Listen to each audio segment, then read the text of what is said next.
ओम गंग गणपते नमः। आप सभी का आपके अपने चैनल पर बहुत बहुत स्वागत है।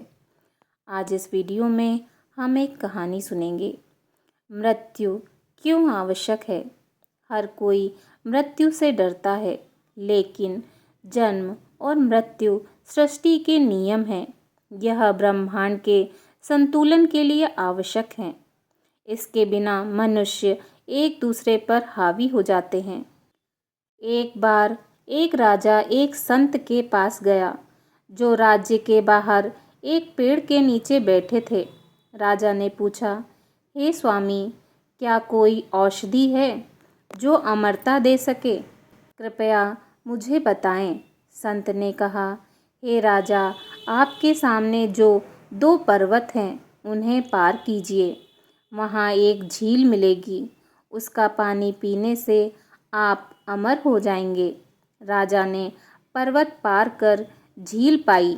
जैसे ही वह पानी पीने को झुके, उन्होंने कराहने की आवाज़ सुनी। आवाज़ का पीछा करने पर उन्होंने एक बूढ़े और कमज़ोर व्यक्ति को दर्द में देखा। राजा ने कारण पूछा तो उस व्यक्ति ने कहा, मैंने इस झील का पानी पी लिया और अमर हो गया। जब मेरी उम्र 100 साल की हुई तो मेरे बेटे ने मुझे घर से निकाल दिया। मैं 50 साल से यहाँ पड़ा हूँ, वो भी बिना किसी देखभाल के। मेरा बेटा मर चुका है और मेरे पोते अब बूढ़े हो चुके हैं। मैंने खाना पीना बंद कर दिया है, फिर भी जीवित हूँ। राजा ने सोचा, बुढ़ापे के साथ अमरता का क्या फ़ायदा? अगर अमरता के साथ यौवन भी प्राप्त कर सकूं तो? राजा वापस संत के पास गए और समाधान पूछा, कृपया मुझे अमरता के साथ यौवन प्राप्त करने का उपाय बताएं। संत ने कहा, झील पार करने के बाद आपको एक और पर्वत मिलेगा, उसे पार करिए और एक पेड़ मिलेगा जिस पर पीले फल लगे होंगे। उन फलों में से एक खा लीजिए और आपको अमरता के साथ यौवन भी मिल जाएगा। राजा ने दूसरा पर्वत पार किया और एक पेड़ देखा जिस पर पीले फल लगे थे। जैसे ही उन्होंने फल तोड़ने के लिए हाथ बढ़ाया, उन्हें तेज बहस और लड़ाई की आवाज़ सुनाई दी। उन्होंने सोचा, इस सुनसान जगह में कौन झगड़ सकता है।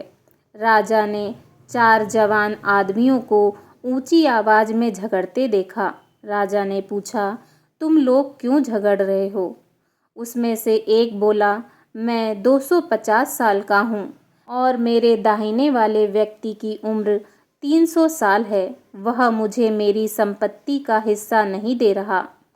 जब राजा ने दाहिने वाले व्यक्ति से पूछा, उसने कहा, मेरा पिता जो 350 साल का है अभी भी जीवित है और उसने मुझे मेरा हिस्सा नहीं दिया, तो मैं अपने बेटे को कैसे दूं?